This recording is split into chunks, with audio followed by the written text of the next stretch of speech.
Travis. That's pretty much.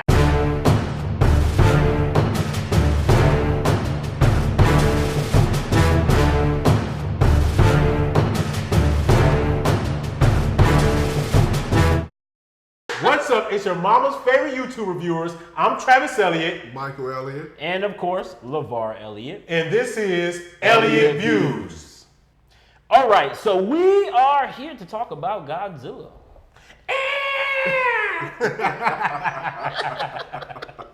Okay. So, all right, so we recently got a chance to go and see the movie, and you know, we have our opinions on it, so we want to share that with you today. So last video, if you get a chance, go ahead and check it out. The link will be located somewhere. And that was our review for Avengers Endgame. So check it out when you get a chance. If you haven't seen it, definitely remember there's going to be spoilers. And of course, there will be spoilers today. So if you have not seen the latest Godzilla and you have a problem with spoilers, Cut it now. do not watch this. Instead, subscribe, hit your notification button, and like. And then come back and finish up the review once you get it. See if you have the same views as we did. All right, so we want to tackle a couple things with you really quick here. We don't want to make this too long for you. Here's how the movie essentially went, okay? It's been a couple years since the last Godzilla movie. And so essentially the main character, what was her name? She was Dr. Emma Russell, I think, or something like that.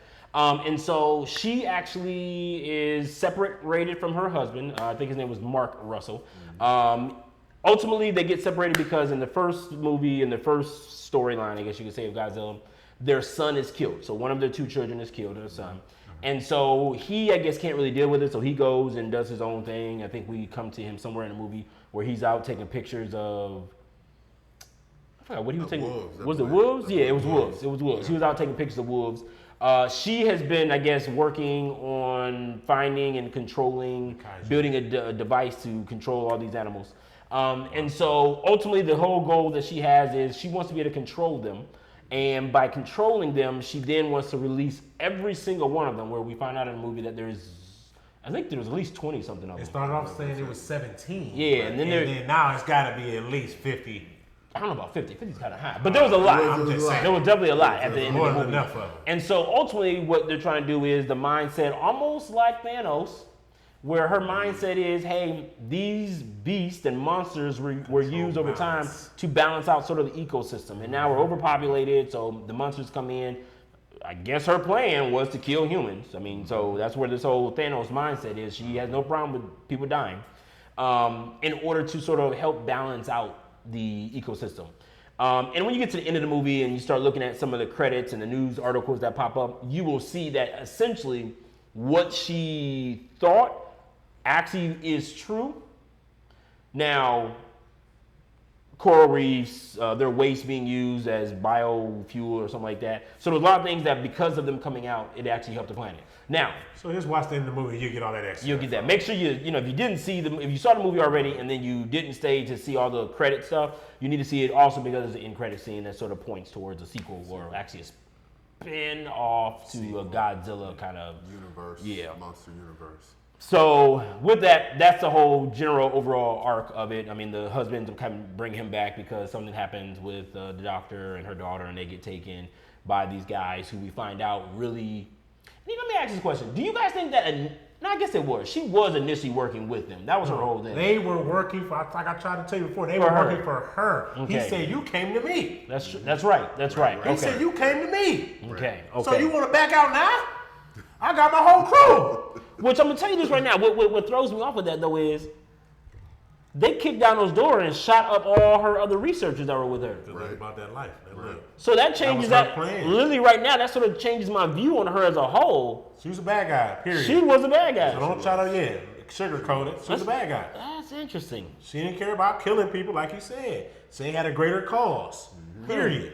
Well, I guess when her mindset is to kill off half the, well, I won't say half, but to kill off people anyway. Majority of everybody. That is they only had the little bunkers, they said. That's right, because they said they was going to kill off majority of the planet. All right, so with that, what do you guys think about the acting? Let's tackle that first. Best way I can describe it is cheesy. Correct them, undoubtedly. Yeah, the acting was Yeah, it was left wanting. I felt like the main character, the father, he was overacting. Mark Russell. Mark Russell. His real name is Kyle Chandler. So I hear he's a great actor, but in this particular role, I felt like while everybody was on level 7, he was on level 7,000. It just didn't match up with the tone of You talking about like overacting? Overacting. Okay. His acting didn't match with the overall tone of the other actors. That's just my personal opinion. Okay. And I can agree with that because I really like Kyle Chandler as an actor. I really do. I loved him in one of my favorite TV shows of all time, which is Friday Night Lights. I mean, absolutely loved him. Clear eyes, full hearts, can't lose. I mean, that's just that he was my coach. I never played any sports. Oh my goodness. Yes, we didn't see the show. Oh my goodness. You guys got to go back and watch it. It's amazing. Go ahead. But anyway, so I think he's an amazing actor, and I've seen him even in a couple other shows. He was on a Netflix series for a little bit. I forgot what that one was called. But he's a really good actor. And so to see him in this role, and from jump, the first time you see him, as soon as he opened his mouth, that was it. Yeah. It was like, who is this guy? And it makes me question then the director, because I know he's a good actor. Did he just not bring his A game? Did he come up and show up for like a day, shoot his scenes and leave? Like, did he not care? Right. I don't know. But that left me really, really kind of like, dang, man, okay. Now, the rest of the acting was all right to me. It wasn't horrible, but it definitely, y'all getting paid too much money, okay, to be acting like that. So, yeah, for me, I'm with you. I feel you. His acting was horrible. Everyone else was sort of subpar. Even my one guy, the villain, Charles Dance or something like that, I think his name is. Was that the older dude? That was the older guy. Wasn't he the guy, think back. Wasn't he the guy with the glass eye in Last Action Hero? With Arnold Schwarzenegger and a little boy. Yes. You remember? You went back 30 years for these folks we talking about right now. Well, the thing is, I don't know him in any other movie. I'm sure I've seen him in them, but I just didn't know it. But when I saw him, I'm thinking like, wait a minute. Isn't that with the glass eye? Look it up on I'm going to look that up. I'm going to look that up. I don't know about all that. Let us know in the comments. My personal opinion is that, it's funny because I thought you would like the goofiness about it because you like goofy movies. You know what I'm saying? But my personal opinion on the acting was it was just goofy. I hated all the comedy. Well, y'all know I like serious stuff when it comes to fighting, but I just hated all the comedy. Good fight scene with Godzilla and the other kaiju, but after that we going straight goofiness, and all the goofy was just too much for me. And I know this is sort of going on, reaching when we're talking about acting. But how did you feel about Godzilla? Like, obviously Godzilla is not an actor, but he is obviously the main character of Godzilla, obviously. So how do you feel about him? I think the way he looks was the best out of all the Godzilla movies. Throwback old school Godzilla. Right, but updated for 2019. Man in a monster suit. Right. Yeah. Definitely the image or the CGI or whatever you want to call it definitely made him look like an intimidating monster in the movie. I like the CGI of all the monsters. So as far as Godzilla and all the other monsters, everybody they did a very good job in putting those together. Okay. I agree. Okay. Cinematic value was nice. Okay. It was, a play for the eye. It was nice. So do you think it was believable as far as the overall yes. Oh, yeah. Okay. Yes. Okay. For sure. Because I know that with the movies, and I'm pretty sure you guys feel the same way, is I want to be immersed in a movie where the CGI doesn't pull me back out. Right. Aladdin's a movie that we recently, or at least I recently saw, and there were certain issues with that where Disney dropped the ball in my opinion, because seeing Will Smith play the genie when he was a genie and using all the CGI, it pulled you out. Like, I know clearly he's a genie, obviously. He's fake. But it just so pulled you out. Yeah. I was so happy to see that in that movie, he was actually acting as himself as a human. So that gave it back as far as redeemed it for that. But that's how I felt about this one, where I think the CGI was great. I think it was really, really beautiful. I think it was dark for this type of movie, and I think that was appropriate. Yeah. Not to have this, happy kind of feel to the movie. It was in the very beginning you get brightness, and after that, they getting after it. Yeah. So I agree. Now, what about storyline? What do you guys think about the storyline itself? I enjoyed the storyline. Okay. I did enjoy the graphics. I did enjoy the storyline. I just hated the acting. Every part of acting, I hated it. That just messed the whole thing up for you. Yeah, that ruined it. That messed it up for you. I can see that. I admittedly fell asleep on certain parts, so the storyline was very basic to Like me. he passed out sleep. Yeah, I had to it was wake him very up basic. twice. Pretty much, I just woke up when I heard loud noises. And What was that noise again, Travis? That's pretty much that's what I woke up on. But other than that, the storyline very basic. It went from A to Z. It tried to cover all the bases. Basically, was a lot of talking, exposition, I think is what it's called. Fight, more exposition to talk about more about the environment and how they're X, Y, and Z, and then more fighting. So that's pretty much the storyline. Talking, fighting, and then again a major fight at the end. It was cool. I like the fighting though. The fighting was good. But I'm gonna tell you the issue with the fighting is I just still sort of feel that with the number of monsters in the movie. Now I'm just gonna say this right now. I don't think we needed that many monsters, but I guess they're trying to tell a bigger story. Right. But with the number of monsters in the movie, we didn't see enough of them doing battle. We saw them doing carnage. So they kept cutting to different scenes or cities throughout the world where they're attacking this. And I'll be honest with you, I was actually very it intrigued me to see the different types of animals. Like one looked like a big woolly mammoth. Yeah. And so I was like, oh, okay, I'm seeing. So I love to see the different depictions of the monsters, but it was just kind of like I wish I would have been able to see them actually fight and go to war, because it just sort of seemed like they had no purpose other than let's just wipe out all the human race. Right. So it was just kind of weird. And then also here's something else about the storyline with I forgot the main beast character's name.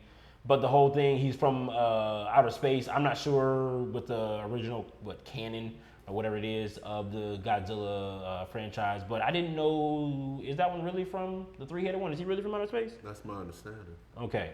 Yeah, I didn't know that. So that one was surprising me. So thanks for filling me in, because I was just thinking like, really? Okay. But then it sort of makes sense because then they do argue about there being an alpha, and now there's two alphas because he came from outer space. So that would make sense to him. So all right, but I mean, for me, storyline. It was a little confusing to me sometimes. There was one scene, I'm trying to remember exactly, where they were like out doing their thing. I think it was a big battle. And then they cut back to like, they were, I think, like on a base somewhere. And the one lady, Dr. Chen, she just like sitting there talking to, you remember she was talking to the guy from, and once again, I'm going back because I don't know any other movie he's been in since. The guy from Terminator. I forgot the name of the actor, don't know his name, but he was in the movie for 5 seconds. Literally. And I really was kind of like, just to do this. That's it. That must be like a That's shout it. up to something. Something. That's all he did. And so it was kind of came out. Exactly. So it was really kind of interesting to see him there, and it was weird. I couldn't follow the story of how she got back to where she was and wasn't on the ship, and so that confused me. So that's where the writing. I don't know if maybe there was when they were doing the final editing. Maybe that's something that they realized they had to put in, but the stuff they cut out, it didn't make sense, so they just threw it in real quick, maybe. But other than that, because also, I'm really curious to see the deleted scenes, because I feel like for an actor of his caliber to have been brought in, why he has such a small scene. You could have got anybody to play that role. Because right now, that actor is on God Friended Me. Yes, Joe Morton. Joe Morton, that's his he's name. On God Joe Friended Me. Morton. Yeah. So I'm sure he was good on money right now. Exactly. So that's weird. How much they pay him to just pop in for a brief moment, a witness like LeBron, you know what I'm saying? But one of the things I will say, and this is something that I learned as a photographer, and you guys know, one thing I learned, because there was a certain actress that I've taken headshots of a couple times, and one thing she pointed out to me as far as, and this is something that was new to me when it comes to movies, is that they will have so many different arcs in a movie, and sometimes they would just cut complete story arcs. Yeah. And so that was one of the scenarios where she was in the movie and she had told me about it and things like that. And I forgot the name of the movie. It was a movie with Bruce Willis a couple years. I think it came out maybe a year ago, last year, maybe a year before. But she was in a movie. If you go on IMDb, her name is listed there as an actor. She was supposed to be the daughter of the drug lord who was played by Mike Epps, I think it is. Her whole story arc is gone. Like, she's just not in the movie at all. And so it was interesting. So I'm thinking maybe that's probably something that happened here. Maybe there was another arc in there where he had more of a role, and we just sort of lost it because of time and editing. So anyway, yes. We're talking about this movie. Yes. I'm sorry. I took he us likes on a to tangent. get off the topic. Sorry, I took us on a tangent. So what they're here for is to know, is the movie Elliot approved? Should you go see the movie now? Should you wait for the matinee? Should you wait for it to come on the dollar theater? Should you go see it at the drive-in when you can get 2 movies for the price of 1 and you can fit 15 kids in the car? When should you see the movie? My personal opinion is it's not Elliot approved at all for me, in my personal opinion. Like I said, the acting really blew it for me. Okay. You should wait to see this movie. Really, you don't even have to see this movie. It's like one of those. Maybe if they shoot another one after this, you want to go back. But this movie, nah, I wouldn't see it again. It's almost like Captain Marvel with Endgame. You don't really need to watch it. What do you think, Mike? You know what? Not Elliot approved for Michael. I will say though, if you are a serious fan of Godzilla movies, this will definitely be a movie for you. I can think of all the different scenes where I knew they were doing a lot of fan service, like when he was lighting up the back to eventually spit out the, I forgot whatever type of breath that is. But if you're a serious Godzilla fan, definitely want to be something you put in your rotation to see in the movie. But for me, I could have skipped this one. It's not an approval for me at all. No, it's not approval for me either. It definitely didn't work for me. After the previous one, which I loved, which yes, that was lots of people I know did not like the previous one, not the first one, but the previous one. They didn't like that because they said that it wasn't enough Godzilla in it. And my angle and my stance with it, and I think you guys probably agree, it was an origin story. So it made sense that we didn't see as much Godzilla as everybody wanted. And for me, the first one was great. I really, really enjoyed it. Coming into this one though, like high hopes. And I was definitely not feeling good about this. The acting, yes, no. It looks beautiful. So if you're looking for a beautiful movie, in fact, we did not see it in a theater that had, I think, the best surround system. I just recently saw a movie in a Silver Spot theater. Yeah. If you like the sound effects, I'm curious how this is going to sound in some place that has a really, really good sound system built in. But other than that, wait. And how long should you wait? In my opinion, Redbox DVD. Don't buy the Blu-ray. Redbox DVD. It's $1.50, I think, maybe $2 now. That's about how much I say. And your whole family can see it at one time. Everyone can see it. In fact, have a block party, okay? Bring everybody over to the house, sit down, watch it. Don't charge any fees. That's illegal. But bring everybody over, sit down, watch it then, and then, hey, do a review yourself. Put it on there. I would love to hear it. Hey, put the comments down below on what you all think. We definitely want to know what your comments are, especially anyone who is an avid Godzilla fan. Fanboy and fangirl. I really would love to hear what your opinions are. Please leave a comment below. Yeah. That was particularly for them. And remember, we are not anyone who has been following Godzilla like for years, knowing all the names of all the monsters and all their backstories. We don't know. So maybe we just missed something about the overall storyline that is, making us give the opinions we did. Now, the acting, you can't do anything with that. The acting was just not there. But other than that, let us know in the comments. Like, subscribe. Don't forget to hit the notification bar as more videos come out. That's the only way you're really going to get to hear or get notified about what we have actually posted. All right, now that's our view on the movie. I want to thank everybody for coming. And remember, birds can't fly in a cage. Peace. Deuces, y'all.